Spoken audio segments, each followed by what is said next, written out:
Having recently completed a long-term executive position followed by a 3-month career break, Kelly has been undergoing her own career transition and is here to share her experiences of unplanned career change as an executive. So thanks for joining us again, Kelly. Really appreciate it. You've held some really diverse roles as a management accountant, strategy analyst, head of technology company, management consultant, and a non-executive director.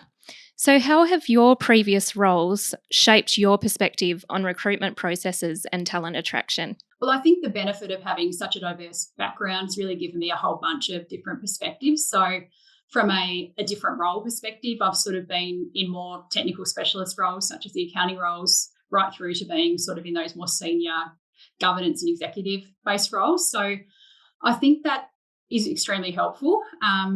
Firstly, understanding what drives those decisions from both sides of the table. So, experiencing being a candidate, but also having a lot of experience interviewing candidates. And I think also a large cross-section of different industries. So particularly industries where there are currently skills shortages. So I've had, a lot of experience in the technology sector. And as we know, technology roles, there really is a skills shortage, particularly in areas like cybersecurity and more technical skills.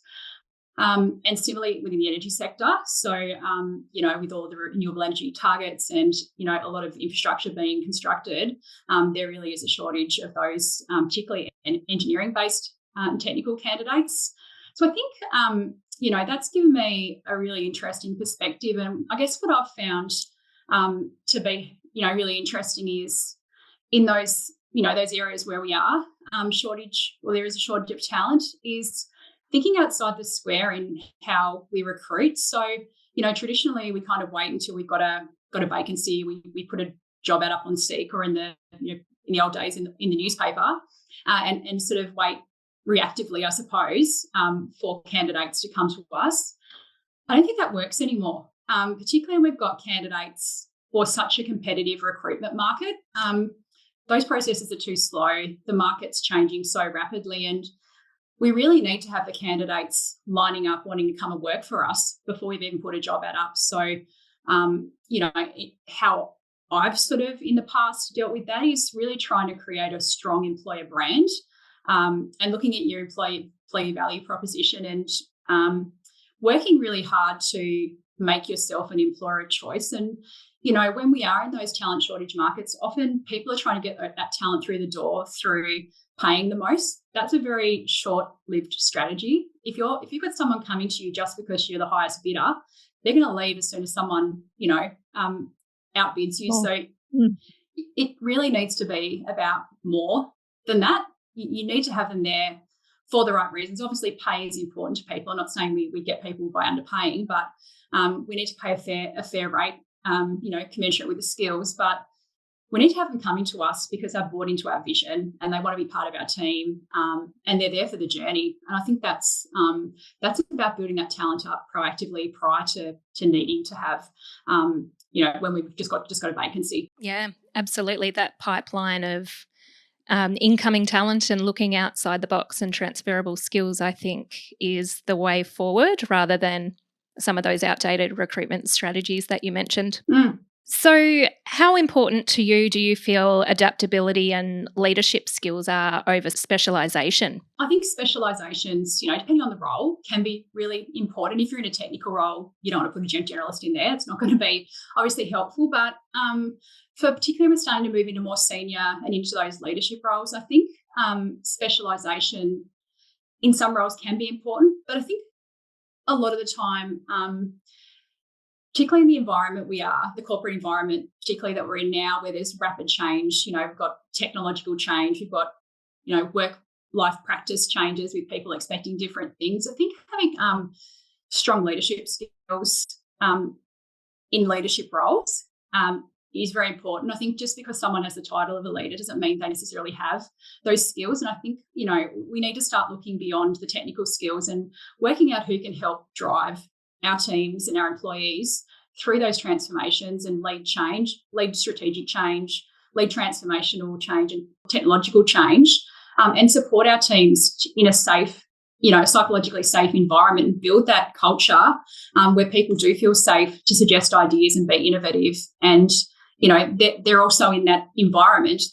They're highly engaged and they're willing to make that discretionary effort that is so important.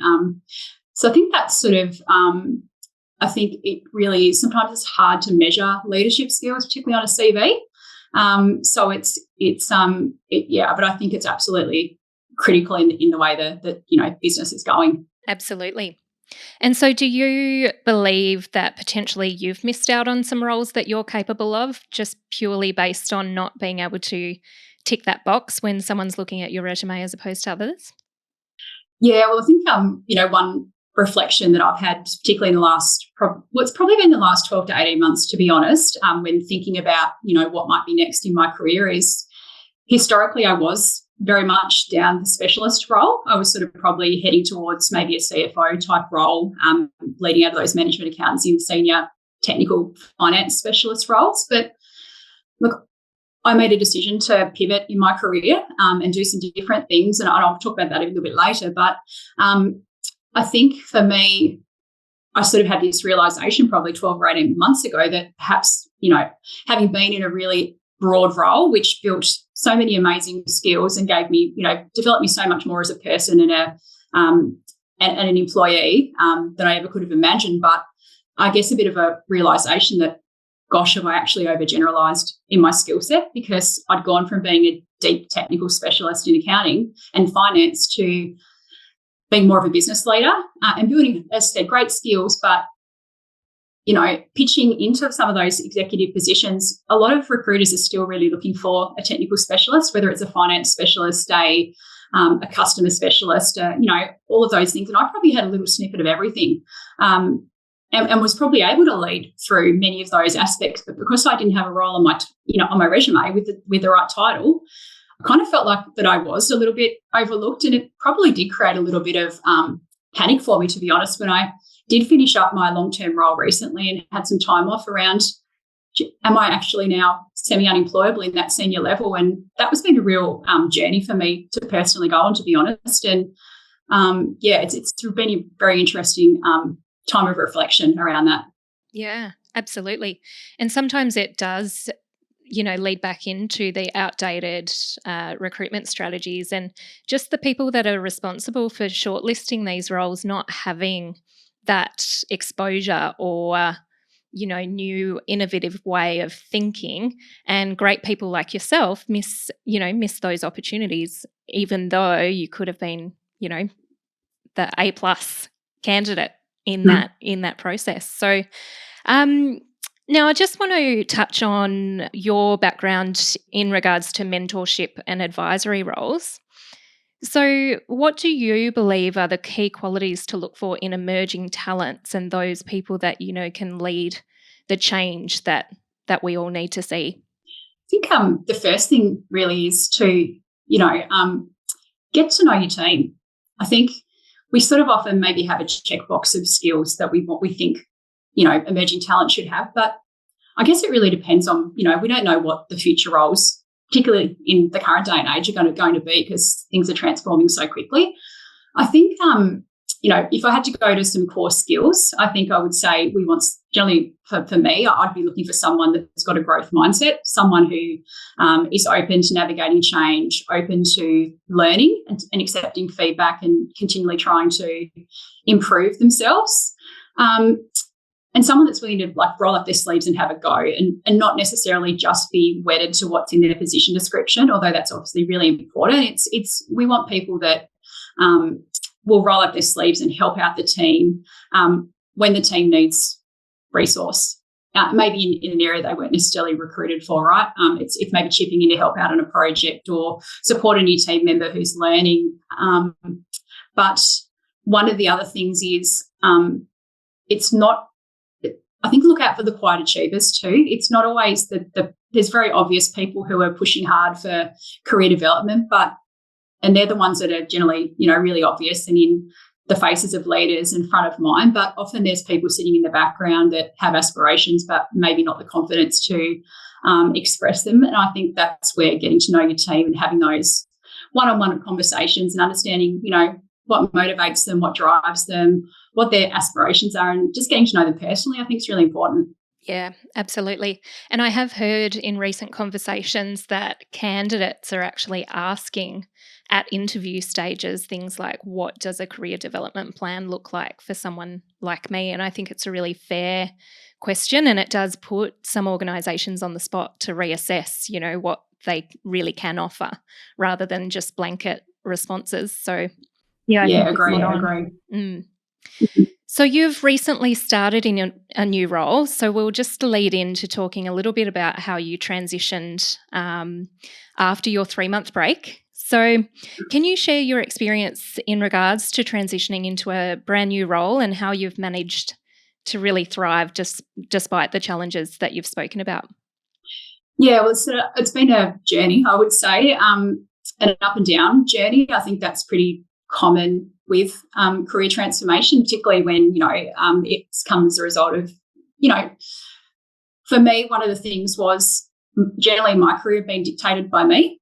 I called the shots. I decided when I wanted to leave. And I generally had a job lined up before the next one was finished. And I put my notice in, served out my 4 weeks or 3 months or whatever it was, and I'd be straight into the next one.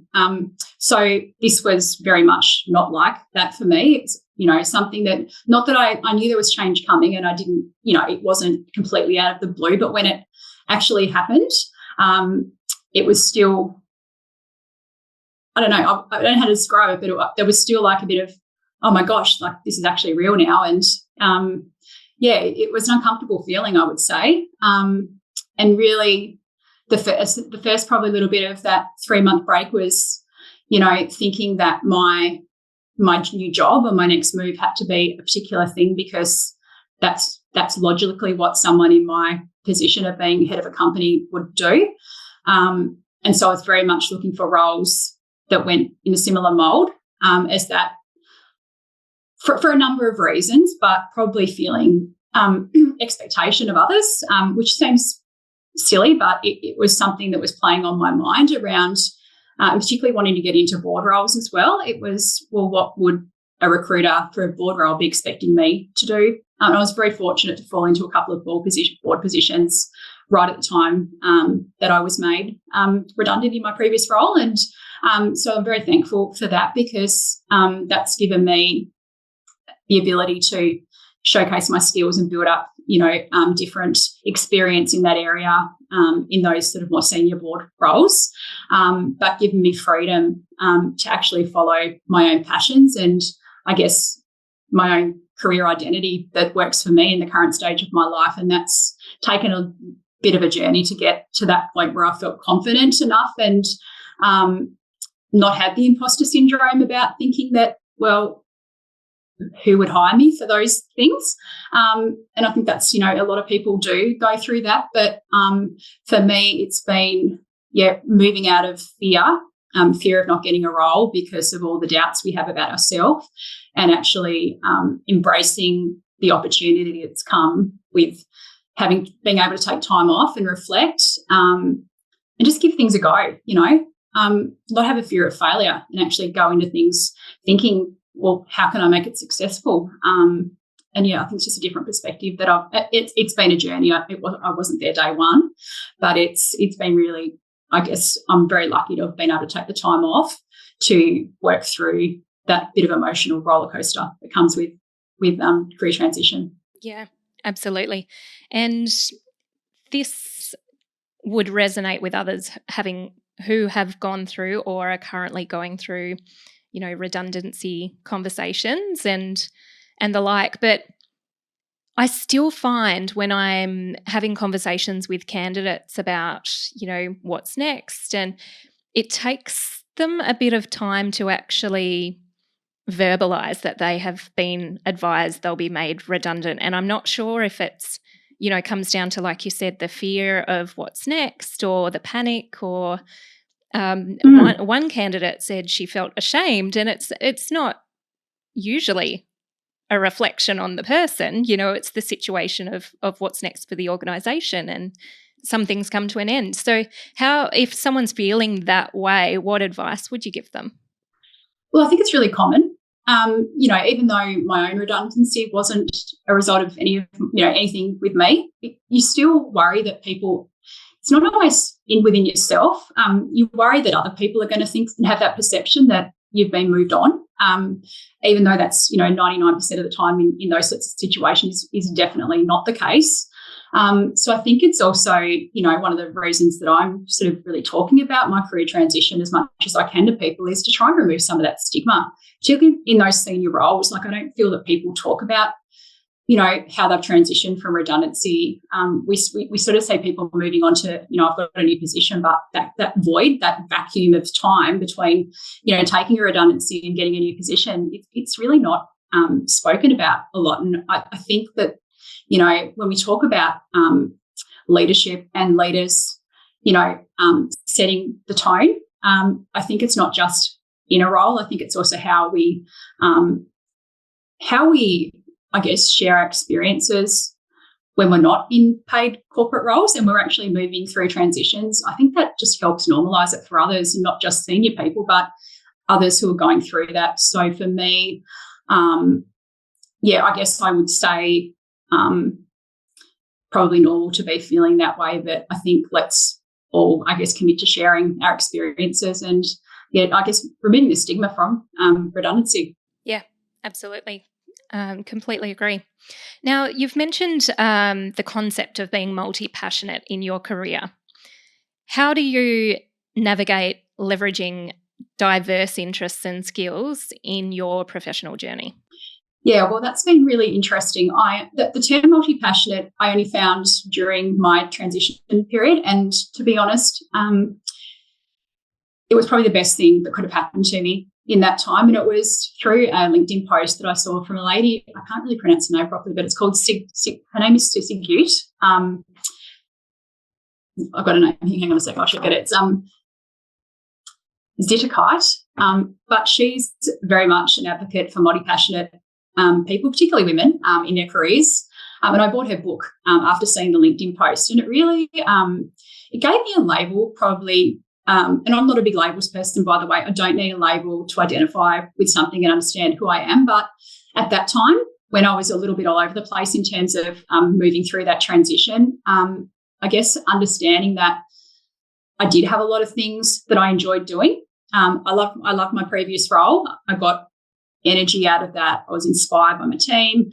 But I also, probably in the last 12 to 18 months, was starting to think about different interests. And I guess being in a role in an organisation and going down particularly that employment path, I actually felt, and it's probably myself, not anyone else, by the way, but I really felt a bit of, I was holding back on probably being authentic and true to who I actually was and what I felt in terms of my interests, because I had a fear of potential judgment around me not really knowing what I wanted to do, even though I was very much passionate about the things that I was interested in. I had this concern, I guess, that it would lead to people thinking that I wasn't as serious about my career when I absolutely was committed to what I was doing. But personally, for me, I'm the type of person that I need variety. I get bored easy, and I own that. It doesn't mean I'm going to jump from job to job, but I need constant stimulation. And, one of the reasons I did transition out of the finance world as doing accounting was I felt like I was doing the same thing. But it was every month there was a month end. But I also craved the strategic side. And so for me, when I was in those roles, I probably stayed in roles for about 2 years max, because I'd need to move on to a new industry to learn more stuff and get that stimulation mentally in a different way. And my previous role in leading the business was a great role, because we were in a growth stage. There was always a project on. There was something new to do or implement or think about. We always had a big deal on. So that was great, because it fed my thirst for variety and continued learning. And it was just a great sector to be involved in. So the multi-passionate thing, as I said, only a new concept, but I guess made me realise that it's okay to have a diverse group of interests, and that doesn't mean that you are just all over the place and you don't actually know what you want. it's just about, owning that. And I think knowing that you're not alone, there are others. And, I think for me, it's opened a whole bunch of creativity up for me. I feel free to be creative. I feel free to pursue what I'm passionate about without judgment. And maybe it was judgment of not anyone else, but of myself, based on what I thought others would think, which is really common, I think, and it does hold us back. So I just realised the only thing, getting in my own way of success and pursuing things that I wanted to was me, and feeling permission, I suppose, to step into my own identity of who I wanted to be, without sounding too fluffy, was was really empowering. And yeah, it's something that I think, the world of work is changing. People are going to be doing multiple things moving forward, and I think knowing that and just embracing that for me at a time when I thought it was right for me is super important. Yeah, absolutely. And sometimes it's just that light bulb moment. And, that LinkedIn post that you saw was, you were meant to see that. So here we are. 100%. Yeah, amazing. So it kind of goes hand in hand. What should people do if they feel pigeonholed and actually want to change, apart from, improving their own mindset to believe that they can do that and they're worthy of a new, completely different direction? But what else could they do, or what advice do you have? I think get clear on what you want. I think it's hard to make a move or get assistance with maybe going down a different direction if you're not personally clear on what you want. So I sat down and worked through the things for me that were important and what I wanted in my career. It was flexibility, variety, doing things I was passionate about, and being values aligned. So I guess, what is it that you're actually seeking? What's missing for you now? And I did make a pretty significant career transition when I moved out of finance, and I still have those skills. I still, am pursuing that in a way, but it's a complementary skill now that's just been an amazing foundation for everything that I'm doing. So I actually took a step back in my career probably 7 years ago now to go into a strategy analyst role straight out of finance. For me, when I was on the finance projects, I was finding that I was doing the accounting for the big projects and the big commercial deals, but I wanted to be the one in doing the deals and doing the strategic aspect. So I made a conscious decision to apply for that role, and it was a lower level role than what I'd been on. So I think we also have to recognise that if we do want to change, sometimes we may need to step backwards in order to go forwards, and that's actually okay. We just need to be aware. Sometimes we can't jump into a role at the same level until we build up a bit of experience in that sector. So I think just get yourself clear and really seek advice of a mentor or someone that's done it before, and get some advice on how you should tackle it, because there's many people, and even more so in this day and age, people are, it's no longer a job for life or an industry for life in most cases, and that will continue to evolve. So there's likely many people you can ask that have been down that, and just get some of their experience. Absolutely. Having a mentor or someone to lean on is absolutely the most golden advice that I ever received myself as well. Even just having the confidence to launch a business, it wasn't an industry change, but it was a significant life change. And so many people just never do it because the time's never right. But sometimes it can be the best thing you ever did. So finally, Kelly, what do you hope that listeners take away from this conversation, particularly around redefining recruitment practices, transitioning careers, or finding the best hires that don't necessarily come on a piece of paper? Yeah, I think it's really about, particularly in the recruitment side, just thinking a little bit outside of the square. And, how is, it's funny with a lot of these sectors that we find, energy and ICT for one, we think they're these massive sectors, but when you actually talk to people, everyone knows, even, particularly in Australia or even, more so in Tasmania, people know each other. So, how do you build a referral network within those that you do know, so that people are hearing about your business, but you're also finding out first about the top candidates and talents, and even building relationships with them while they're in current roles. Not trying to poach them, I'm not saying that, but it's about getting to know people so that when recruitment processes come up, you're ready to go. They know you, you know them, and it doesn't mean they're going to get the role because there may be other candidates you don't know, but you've got a sense of what talent is out there. And I think around career transitions, it's probably just, the biggest advice I could give to someone is if you can, and people aren't always in the position, but take the time to work through it. I think the worst thing that we can do is jump into another role based on fear. And sometimes we do. We may need to find something transitional, just sort of tide us over and buy ourselves some thinking time. But I think it is really important to work out what you want to do and see it as an opportunity. And all good things must come to an end, and they do for a reason. So I think it's trying to look on the positive side and get a good support network is probably the number one thing as well, I would say, is you don't have to do it alone. And, there'll be ups and downs in that process, and having people to call up on the days when you're feeling a bit flat or low, just to be your cheerleaders and encourage you to keep going and give you some hope and positivity, I think is super important. Yeah.